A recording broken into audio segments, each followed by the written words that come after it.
नमस्कार, मैं हूं दीपिका गुलाटी और डे नाइट न्यूज़ में आपका स्वागत है।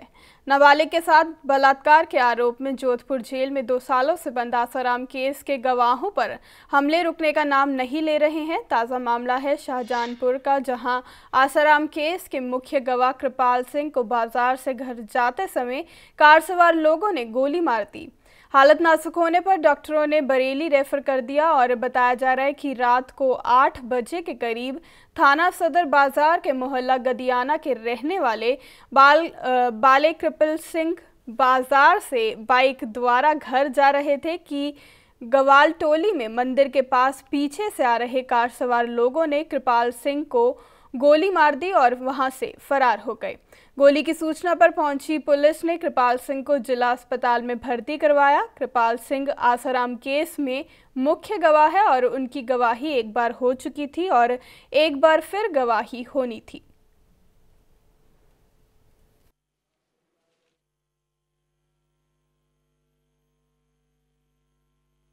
कुछ नहीं पता भैया, मैंने आपको बताया कि मैं बरेली से गया, घर पे मैंने कपड़े चेंज करे, खाना खाने बैठा, इतनी देर में मेरी बहन का फ़ोन पहुंच गया कि भैया सतपाल के पेट्रोल पंप पे आ जाओ, यहाँ इनको किसी ने गोली मार दी।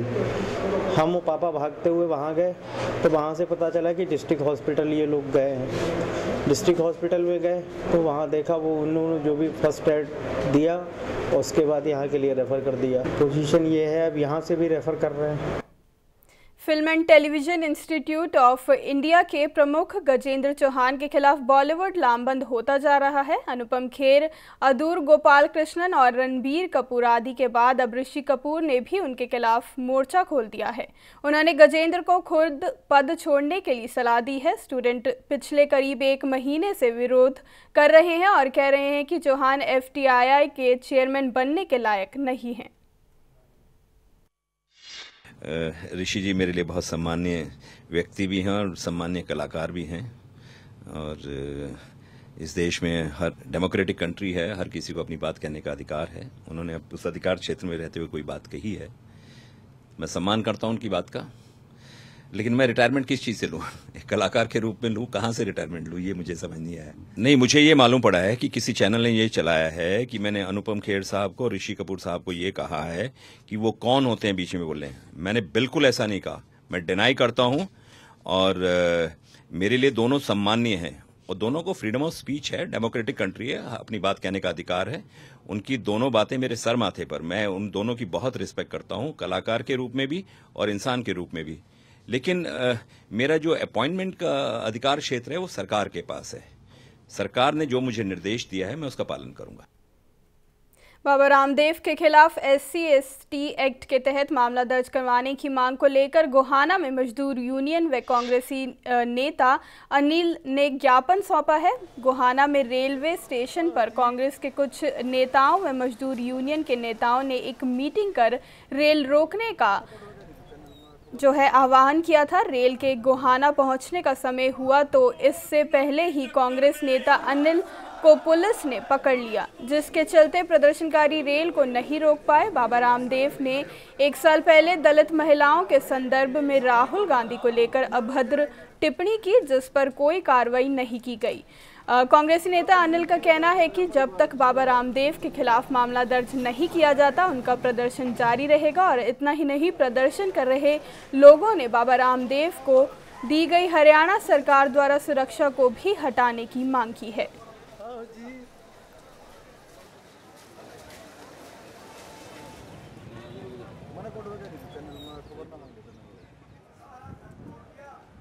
ये इसकी राजभला को मतलब जैसे जला दिया था जी, उनमें से गिरफ्तारी नहीं होगी। 2 की गिरफ्तारी हुई है, 3 बार ही घूम रहे हैं, अभी धमकी आ रही हैं। तो इसलिए इसका इंसाफ चाहिए जी, उनकी गिरफ्तारी चाहिए। क्या मांग कर रहे हैं? हम ये मांग कर रहे हैं जी, 3 तो हैं फरार हैं, वो गिरफ्तारी नहीं हो रही। पुलिस कहती है कि देखा उनको कहीं, तो हम कहाँ देखें? जितने भी संभ्रांत लोग हैं, सेंसिटिव लोग हैं, वो सब मिलकर दिल्ली से, फरीदाबाद से, रोहतक से, हिसार से, जींद से यहाँ पर आए हैं। अन्य भी कई जगह से लोग आए हुए हैं। वो इसी मांग को लेकर आए हैं कि राजबाला को इंसाफ मिले। ये रेल रोको आंदोलन बाबा रामदेव के खिलाफ था, जो किसी ने कुछ महीनों पहले कांग्रेस उपाध्यक्ष राहुल गांधी के खिलाफ टिप्पणी की थी। कि राहुल गांधी दलितों के घर जाता है और उनकी लड़की के साथ हनीमून मनाता है। और इस टिप्पणी पर कार्रवाई करने की बजाय हमारी हरियाणा सरकार मनोहर लाल खट्टर ने उसको हरियाणा आगमन पर उसको एक कैबिनेट मंत्री का जो दर्जा दिया है वो दलितों के मुंह पर तमाचा है। अंबाला के सरकारी स्कूलों में पढ़ने वाले बच्चे आज भी हैंडपंप और टंकी का पानी पीने को मजबूर हैं। बताया जा रहा है कि स्कूलों में आरओ लगा हुआ है जो किसी बैंक या संस्था द्वारा लगवाया गया है, लेकिन वह भी खराब पड़े हैं, जिसके चलते बच्चे टंकी का पानी पी रहे हैं।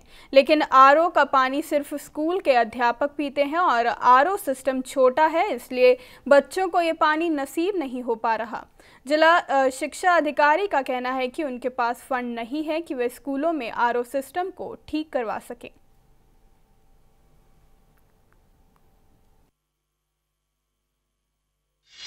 हमारे स्कूल में आरओ काफ़ी समय से नहीं लगा है, लेकिन जो पहले हमारे बैंक वालों ने दिए थे वो लगे हुए हैं, लेकिन वो अब काम नहीं कर रहे।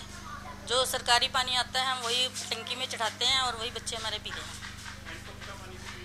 हैंडपंप का पानी भी पीते हैं, लेकिन वो तब जब सरकारी पानी नहीं आता। बच्चे पानी वहाँ तो पानी कम मात्रा में होता है, थोड़े से बच्चे पी सकते हैं, बाकी टैंकी से पीते हैं पानी। हाँ, बच्चों को टैंकी साफ़ करवाई जाती है 15 दिन के बाद और साफ पानी बच्चों को दिया जाता है। इतने कह सकती हूँ कि मेरा स्कूल बच्चे स्वस्थ रहें। यदि उनका स्वास्थ्य अच्छा रहेगा तो पढ़ाई में अच्छे रहेंगे। फिलहाल हमारे पास फंड का कोई प्रोविजन इस तरह नहीं है। फिलहाल तो जो उसका मतलब जो इसका भाई पब्लिक हेल्थ से जो है जुड़ा हुआ वही सिस्टम है। जहाँ अगर लगाए हैं तो वो तो बच्चे पी रहे हैं, वो क्या नाम टीचर पी रहे हैं। जहाँ इस तरह व्यवस्था है तो ये तो नहीं है, क्या नाम है वो केवल टीचरों के लिए है, तो हर जगह वो तो बच्चों के लिए भी हो। तो गोहाना के हुलाना गांव में राजकीय महाविद्यालय स्कूल में पढ़ने वाले बच्चों से मिड डे मील के बर्तन और झूठे चाय के कप साफ करवाए जाते हैं। जब मीडिया की टीम ने स्कूल का निरीक्षण किया तो स्कूल में अनेक खामियां मिली। स्कूल में टंकी का पानी बह रहा था, उनकी देखभाल करने वाला कोई नहीं था। इतना ही नहीं, स्कूल में पकने वाले राशन में भी कीड़े चल रहे थे और यहाँ पर पढ़ने वाले बच्चों से चाय के कप से लेकर मिड डे मील का खाना खाने के बाद बच्चे अपनी प्लेटें खुद साफ करते नजर आए।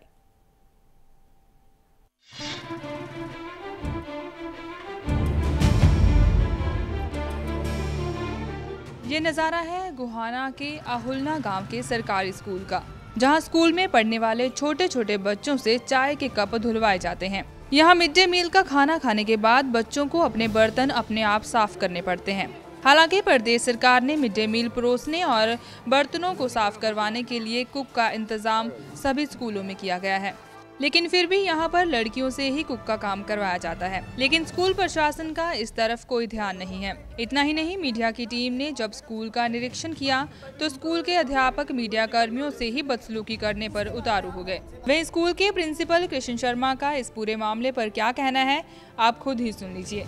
नहीं सर, हमारे यहाँ व्यवस्था ऐसी है, ये मैडम सुदेश इंचार्ज हैं, वो सारे बच्चे जो है साफ की हुई प्लेट का इस्तेमाल करते हैं और अभी तो खाना बने भी नहीं है। आपका मिड डे मील का खाना बनेगा, आप देख सकते हो। हमारे स्कूल में गए थे, बच्चों से कप भी धुलवा रहे थे। प्राइमरी स्कूल में सर नहीं, प्राइमरी स्कूल में भी कोई को जो है ना ऐसी मैं आपको 100% केसेस मिठा कहूँ जो आपने देखी है, लेकिन ऐसी व्यवस्था वहाँ पर भी नहीं है। जब इस बारे में जिला शिक्षा अधिकारी परमेश्वरी हुड्डा से फोन पर बात की तो उन्होंने बताया कि उन्हें इसके बारे में कोई जानकारी नहीं है। फिर भी अगर ऐसी बात है तो प्रिंसिपल से बातचीत कर मामले को अमल में लाया जाएगा और दोषी के खिलाफ कार्रवाई की जाएगी। गोहाना से कमल मिड्ढा के साथ Kaumita Minhas, day night news. Ambala में इंसानियत को शर्मसार करने वाला एक मामला सामने आया है, जहां एक टीटी ने जबरदस्ती एक मनोरोगी वृद्ध महिला को ट्रेन से उतार दिया, जो कि बीते 6 दिनों से लापता बताई जा रही है। महिला के साथ सफर कर रहे महिला का बेटा हाथों में अपनी मां संतोष देवी की तस्वीर लिए दर दर की ठोकरें खा रहा है और अपनी वृद्ध मां को खुद ही ढूंढ रहा है।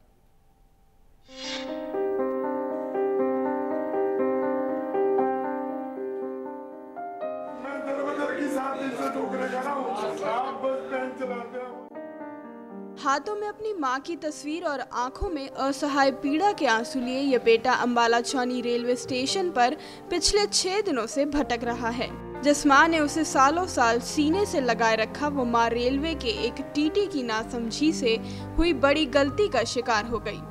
मामला अंबाला का है, जब हिमाचल एक्सप्रेस एसी कोच से दिल्ली से नंगल अपने बेटे के साथ जा रही मनोरोगी वृद्ध महिला को टीटी ने उस समय जबरदस्ती ट्रेन से उतार दिया जब उसका बेटा सोया हुआ था। नंगल के समीप उसके बेटे की आंख खुली तो उसने अपनी मां को ढूंढना शुरू किया। सवारियों से पूछा तो उसे बताया गया कि उसकी मां को टीटी ने जबरदस्ती अंबाला स्टेशन पर उतार दिया है। वे अपने दोस्त को लेकर अंबाला रेलवे स्टेशन आया और अपनी लापता मां को ढूंढने की हर संभव कोशिश करने लगा। 6 दिन बीत जाने के बावजूद भी उसे अभी तक उसकी मां का कोई सुराग नहीं मिला है। मेरे माता जी बीच में सोए हुए थे, अचानक वॉशरूम के लिए उठते हैं और वो गलती से B2 कोच में चले गए। B2 में चले जाने के कारण वो टीटी रामेश्वर करके हैं, उन्होंने बिना कोई इंक्वायरी किए उनको नीचे उतार दिया और सिर्फ B1 और B2 का कोच उनके पास है। मैं ये पूछना चाहता हूँ, उनकी इस गलती की भरपाई कौन करेगा? मैं 7 दिन से यहाँ लगातार बिना घर गए भटक रहा हूँ, वो भरपाई कौन देगा? आज उनसे जाके ये पूछे कि अगर उन्होंने अपनी जिम्मेवारी ठीक से निभाई होती तो मेरी माँ मेरे पास होती। ये GRP, ये RPF, ये किसके लिए बने हैं? मैं खुद एक फोर्स मेंबर हूँ। टिकट है मेरे पास, अभी भी है, 8% मैंने रखी हुई है। मैं ये चाहता हूँ मेरी माता जी घर आ जाए और ऐसे इंसान जो ऐसी गलतियाँ करते हैं जिसकी कोई भरपाई नहीं है, उनको एक अच्छी शिक्षा मिलनी चाहिए कि अपनी जिम्मेवारी कैसे निभाई जाती है। वहीं इस पूरे मामले में जांच कर रही GRP के हाथ अभी तक कुछ नहीं लगा है। बहरहाल रेलवे पुलिस ने ये दावा किया है कि उसके उच्च अधिकारियों द्वारा टीम गठित कर महिला को ढूंढने की कोशिशें की जा रही हैं। GRP भले ही इस मामले में टीटी को बचाने की कोशिश कर रही हो, लेकिन उत्तर रेलवे के अंबाला डिवीजन के DRM की माने तो ये मामला बहुत गंभीर है और वे पहले ही इस पूरे मामले में जांच के आदेश दे चुके हैं। केस संज्ञान में आया है, इसमें कुछ काउंटर कंप्लेंट्स भी हैं पैसेंजर की तरफ से भी, पर चूँकि वो लेडी लापता हो गई उसके बाद में तो एक बड़ा सेंसिटिव मामला है। हम लोग भी अपनी तरफ से कोशिश कर रहे हैं उसको ढूंढने की, और साथ ही जिस टीटी ने बिना कुछ एक्शन लिए हुए उसको ट्रेन से उतारा है उसके अगेंस्ट भी इंक्वायरी चल रही है। अधिकारियों द्वारा की गई लापरवाही से एक बेटा हाथों में अपनी मां संतोष देवी की तस्वीर लिए दर दर की ठोकरें खा रहा है और अपनी वृद्ध मां को खुद ही ढूंढ रहा है। बहरहाल आंखों में आंसू और दिल में अपना दर्द लिए ये बेटा यही दुहाई दे रहा है कि मुझे मेरी मां से मिलवा दो। अंबाला से कमल मिड्डा के साथ Deepika Gulati, day and night news. Chandigarh में अमरिंदर सिंह वड़िंग इंडियन यूथ कांग्रेस के प्रधान बनने के बाद पहली बार चंडीगढ़ यूथ कांग्रेस के कार्यकर्ताओं की मीटिंग लेने चंडीगढ़ पहुंचे। इस मीटिंग को लेकर राजा वड़िंग का कहना है कि यह मीटिंग प्रदेश में संगठन को मजबूत करने के उद्देश्य से की गई है। इस दौरान डे एंड नाइट टीम से खास बातचीत में राजा वड़िंग ने पंजाब में बढ़ रहे नशे और बढ़ रहे अपराध पर सीधा पंजाब सरकार पर निशाना साधा। राजा वड़िंग ने गुरुवार को पंजाब के रोपड़ में हुए सड़क हादसे पर दुख व्यक्त करते हुए इस मामले की निष्पक्ष जांच करवाने की मांग की है।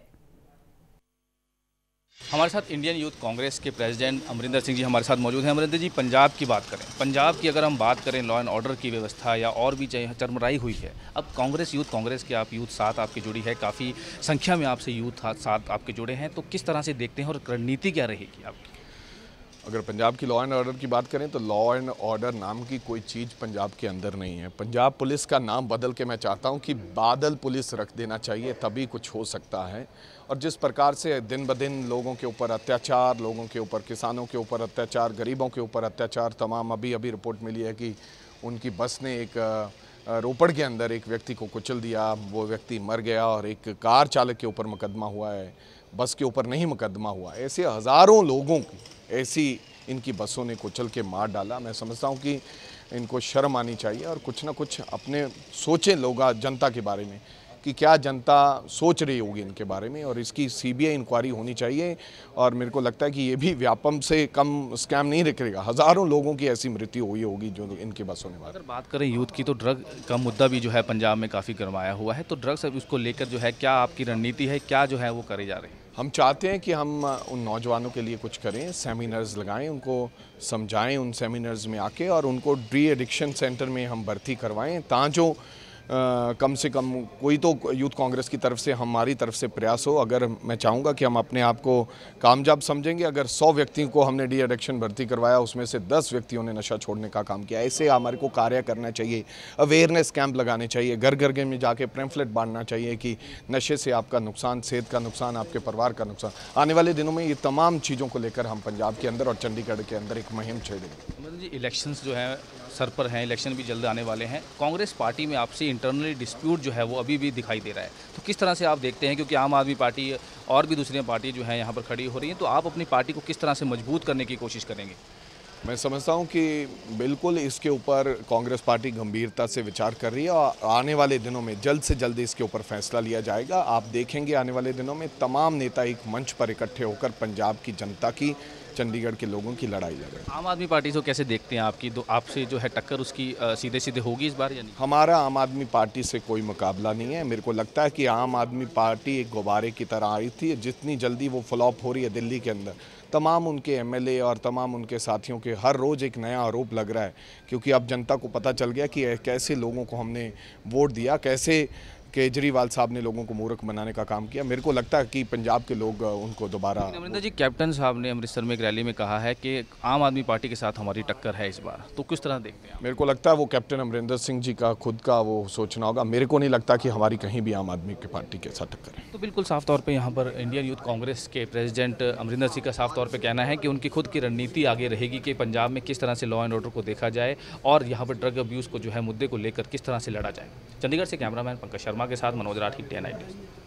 हिमाचल प्रदेश के रामपुर के पास एक निजी बस के गहरी खाई में गिरने से 2 महिलाओं समेत 6 लोगों की मौत हो गई है। हादसे में 25 लोग घायल हो गए हैं, वहीं 3 साल की एक मासूम बच्ची लापता है। इसके नाले के पानी में बहने की आशंका जताई जा रही है। पुलिस के अनुसार SKT नाम की एक ये प्राइवेट बस ज्यूरी से शिमला आ रही थी। जैसे ही नीरथ के पास पहुंची कि चालक ने बस पे से नियंत्रण खो दिया। बताया जा रहा है कि चालक तेज़ रफ्तार में बस को चला रहा था। इससे पुल के पास पहुंचते ही बस अनियंत्रित हो गई और नीचे खाई में जा गिरी। लगातार बारिश होने के कारण खाई में बह रहा नाला इन दिनों उफान पर होने के कारण बच्ची पानी में बह गई। वहीं हादसे में 6 लोगों ने दम तोड़ दिया है। बाकी घायल हुए 25 लोगों को खाई से बाहर निकालकर रामपुर और शिमला के अस्पतालों में भर्ती करवा दिया गया है।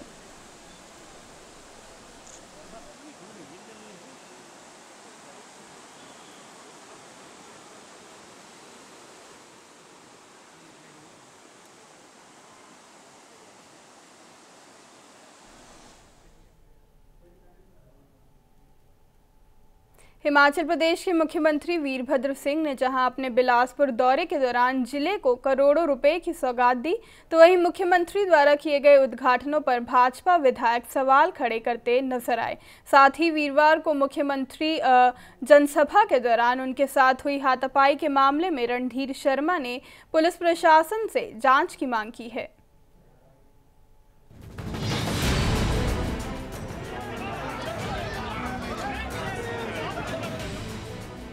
हिमाचल प्रदेश के मुख्यमंत्री वीरभद्र सिंह ने जहां अपने बिलासपुर दौरे के दौरान जिले का करोड़ों रुपए की सौगात दी, तो वहीं मुख्यमंत्री द्वारा किए गए उद्घाटनों पर भाजपा नेता सवाल खड़े करने लग गए। जी हां, एक प्रेस वार्ता के दौरान हिमाचल भाजपा के महासचिव और नैना देवी से विधायक रणदीप शर्मा ने प्रदेश के मुख्यमंत्री वीरभद्र सिंह द्वारा किए गए उद्घाटनों को पूर्व भाजपा सरकार के कार्यकाल में ही पूरा होने की बात कही है। Police battalion Bharatiya Janata party की सरकार के समय में खुली है, वहाँ का परिसर बनकर हमारे समय में तैयार हुआ है। भाखड़ावाद विस्थापितों के कब्जे हटाने की बात की गई। श्री नैना देवी विधानसभा के बस्सी में प्रदेश के मुख्यमंत्री की जनसभा के दौरान हुए हंगामे पर बोलते हुए रणधीर शर्मा ने कहा कि पब्लिक मीटिंग के दौरान एक विधायक का जन समस्याएं बताने का हक होता है और इस तरह मंच पर उन्हें बोलने से रोका जाना और फिर धक्का मुक्की करना गुंडागर्दी से कम नहीं। रणधीर शर्मा ने उनके साथ हुए इस मामले को लेकर पुलिस प्रशासन द्वारा तुरंत कार्रवाई की मांग भी की। लोकतंत्र में जहां हमें बोलने का अधिकार है, वहां सुनने का भी अधिकार है। हमने मंच पर बैठकर इनसे आलोचना सुनी है और उसका जवाब मौके पर दिया है, परंतु इन्होंने जिस तरह बोलने से रोका और उसके बाद धक्का मुक्की की, मैं तो इसे सरकार प्रायोजित गुंडागर्दी की संज्ञा देता हूं।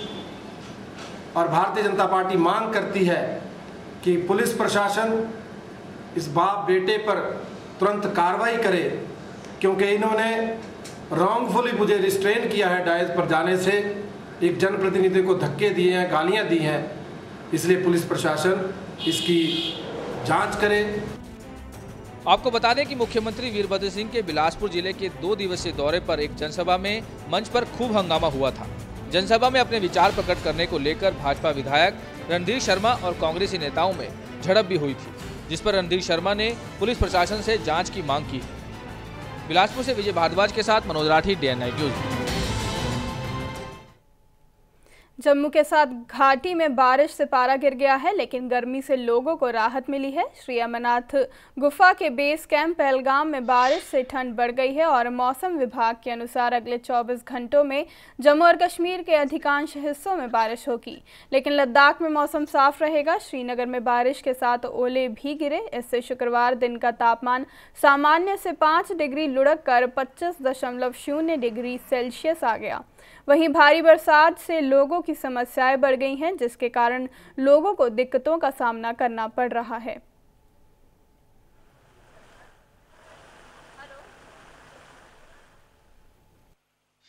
नुकसान तो पानी तो अंदर घुस रहा है, पर लेकिन हम लगे हैं पानी इधर उधर पलटाने में। और लड़की का मकान है, बच्चे को ऊपर कर दिया, दोनों बच्चों को, माँ को भी।